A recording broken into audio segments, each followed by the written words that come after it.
In Greece, the sea is never just water. It is the road Odysseus crossed.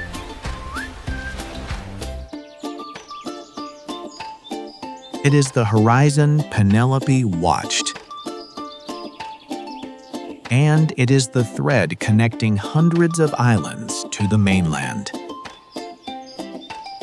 White villages cling to cliffs. Olive trees rise above ancient terraces. Ferries follow routes used for thousands of years. Sailors took them. So did merchants, families, and storytellers. This journey follows the Odyssey beyond myth. It moves from Athens and mountain villages to remote Aegean harbors. Along the way, I look for the ideas that still shape Greece today and the search for belonging. Before following the sea routes of the Odyssey, I travel inland. This is where the distant story begins. The road to Mycenae crosses the sunlit Argolid plain. Olive groves, vineyards, and pale hills lead toward the Lion Gate. Beyond it stand walls built from enormous stones. Later Greeks believed only giants could have moved them. Inside, the citadel is quiet.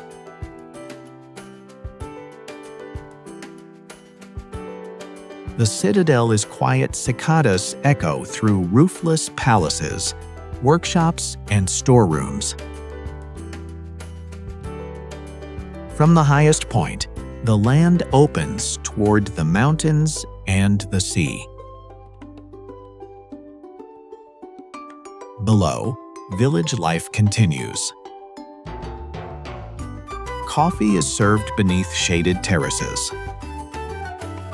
Taverns prepare lamb, cheese, vegetables, and olive oil. Mycenae is linked to Agamemnon. He returned from Troy, but never regained the life he had left. Here, fallen power and daily life share the same ground.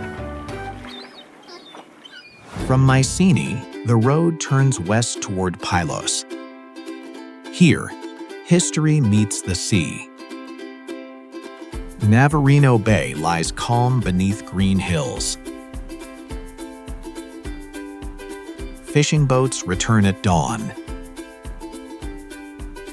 Cafés open around the square. The air fills with grilled fish, olives, and fresh bread.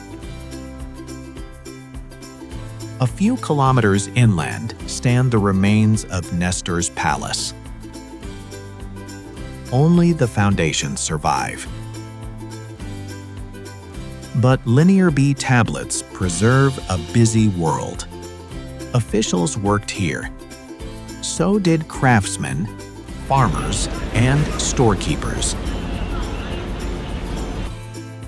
In the Odyssey, Telemachus comes to Pylos looking for news of his father.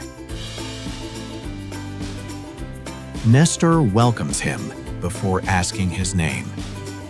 That spirit of Xenia still feels present. Older men sit over coffee in the afternoon light. They exchange news, memories, and family stories. Nestor cannot tell Telemachus where Odysseus is.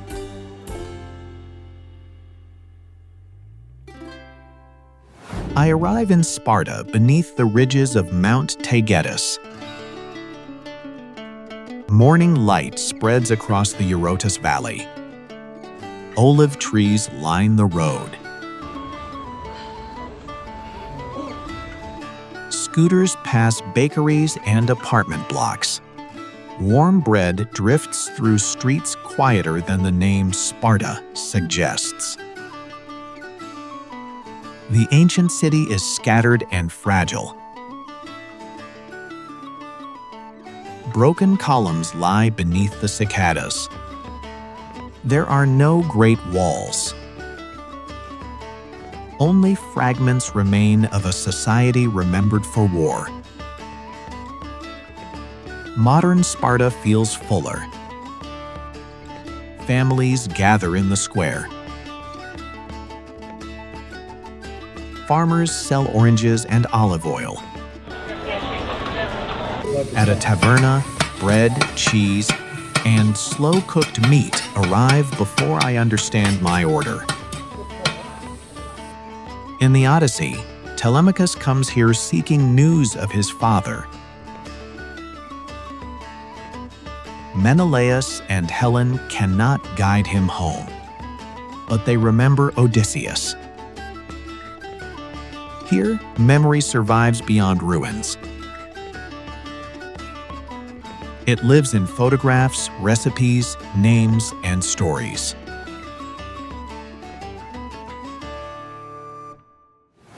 Leaving Sparta, I follow the road south.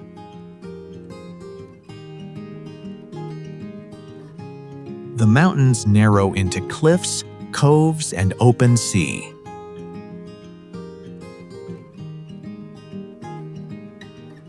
At Cape Malea, the wind arrives first. It shakes the car doors. It bends the shrubs. Spray rises from the rocks below. Offshore, cargo ships round the headland beneath a lighthouse. Kythera appears across the water. One moment it is clear, the next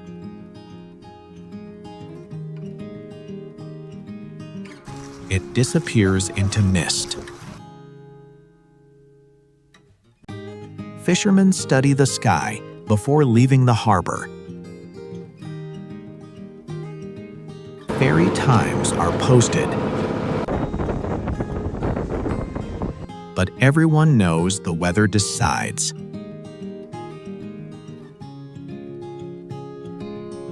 This was where Odysseus lost the road home.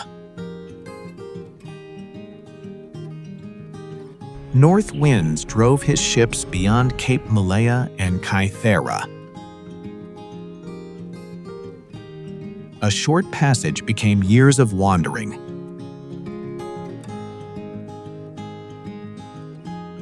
From above, the distance looks small.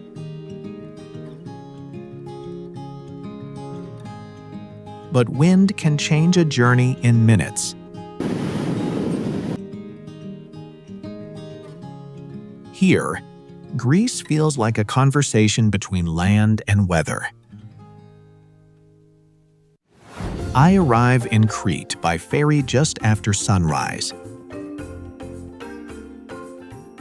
The harbor is already awake.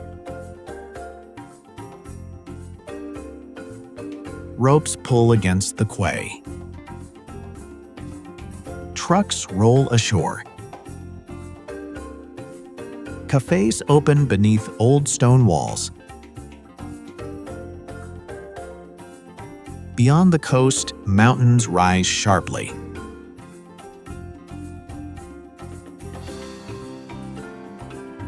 I follow roads through olive groves, vineyards, and small villages. Shepherds cross the slopes. At a café, coffee arrives with cold water and conversation.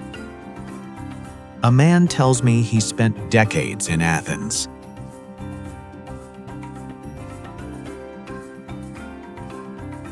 Now he has returned to care for his family's olive trees.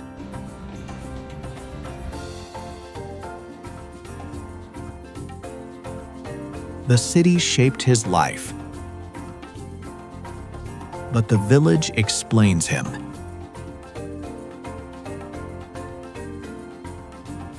Crete holds many identities at once.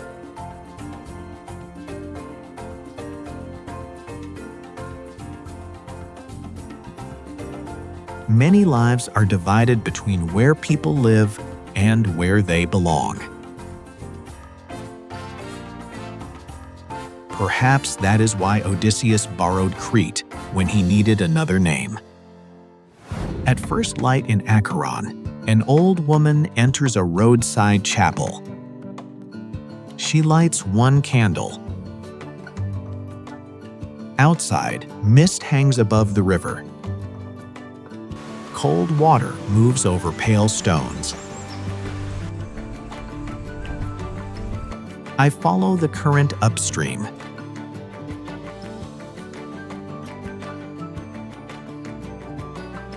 The path passes wooded hills and narrow rock passages.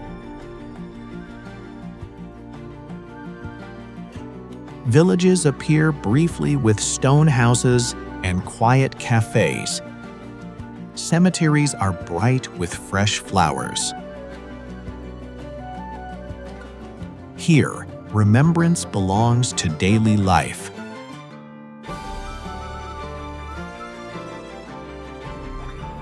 Near the river stands the Necromansion. It is an ancient sanctuary linked to the underworld. Its heavy corridors descend into darkness.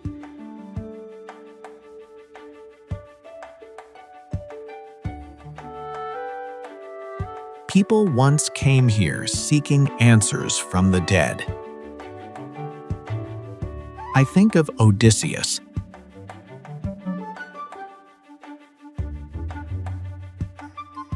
The living could not tell him everything he needed to know.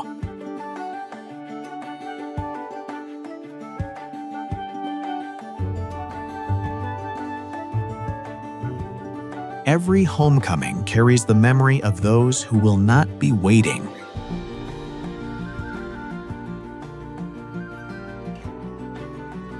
In EPIRUS, names pass between generations.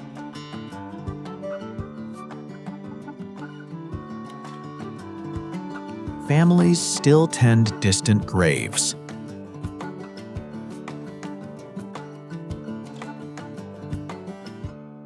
My first welcome to Corfu comes before I find my hotel.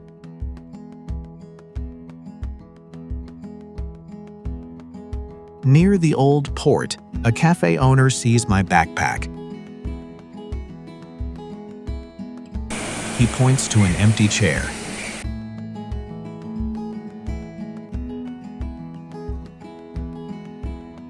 Then he sets down coffee and water. I have not ordered.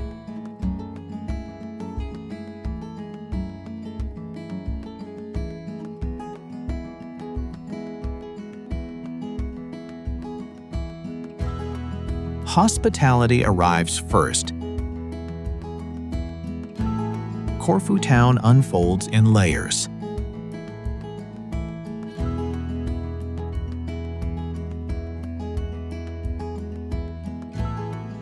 Venetian balconies line the streets.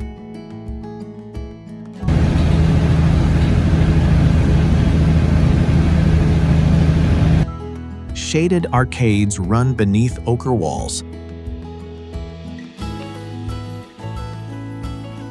Church bells ring above them.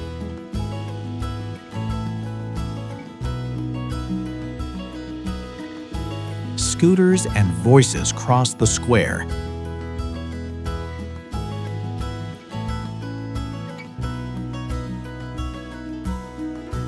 Sailors, merchants, and foreign rulers left behind architecture, music, and food.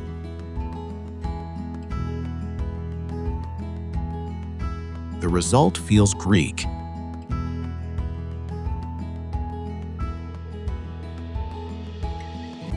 It also feels distinctly Corfiote.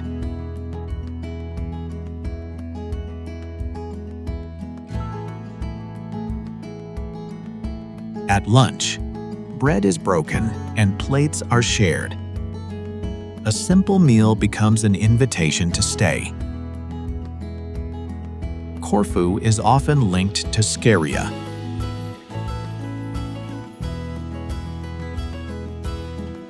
There, Nausicaa and the Phaeacians welcomed the shipwrecked Odysseus. The exact shore matters less than the gesture.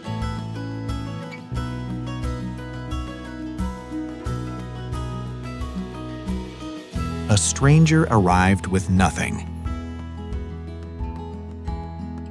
Someone helped him onward.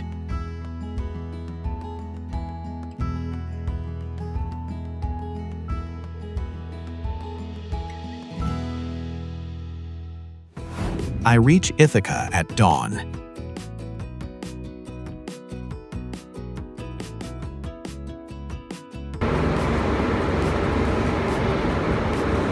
The ferry enters Vathi between dark hills. The harbor is still.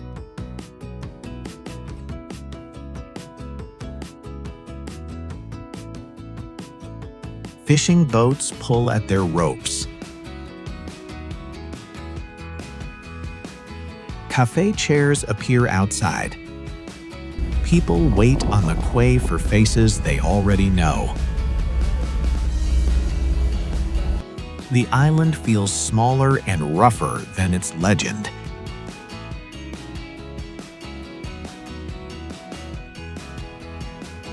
Steep roads climb between stone houses. High coves cut into the coast.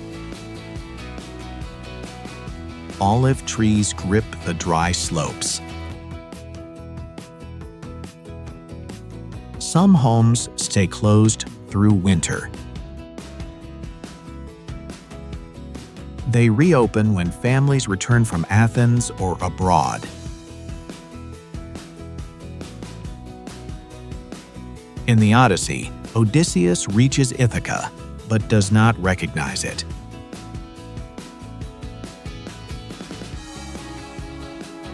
That thought follows me.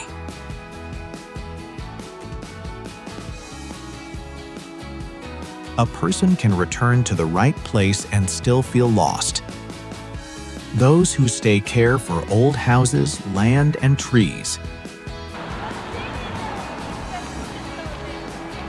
Those who leave carry the island in names, recipes, and summer returns. Perhaps home is the place holding details only we know how to recognize.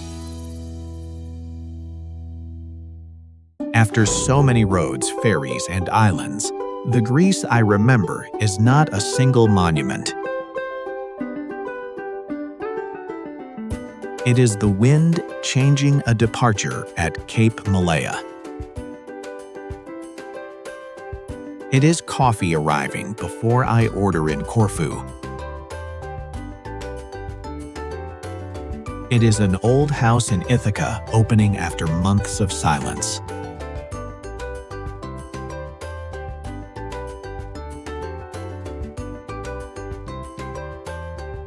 The ruins give the journey history.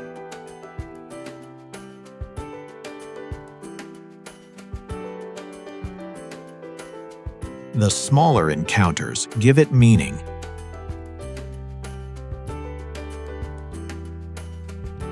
Greece rewards preparation, but not only the kind built around attractions.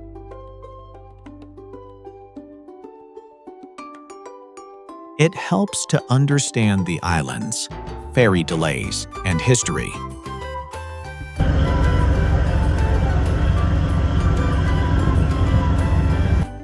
A few Greek words can shorten the distance between visitor and host. So can time.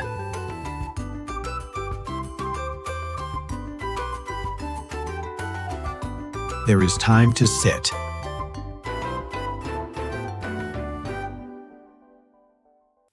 There is time to listen.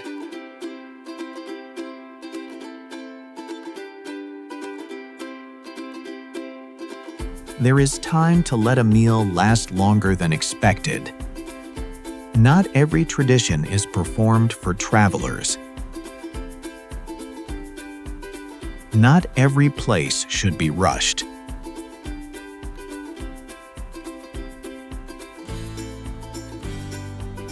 Greece is easy to admire from a viewpoint.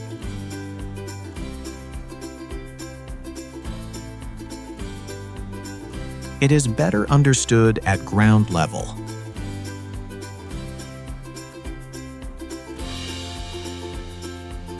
It is understood through food, silence, hospitality, and the people who care for these landscapes.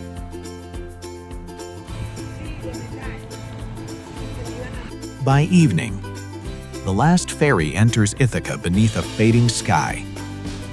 After traveling through Greece, I no longer see the Odyssey as one man's journey. It lives in every departure, every return, and every question about whether home has changed. It also asks whether the traveler has changed with it.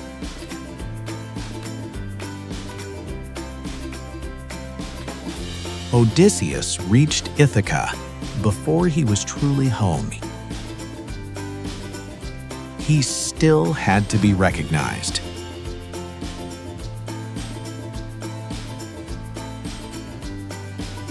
Perhaps home is not only where a journey ends. It is where a door still opens, where a chair remains at the table, and where someone knows your name.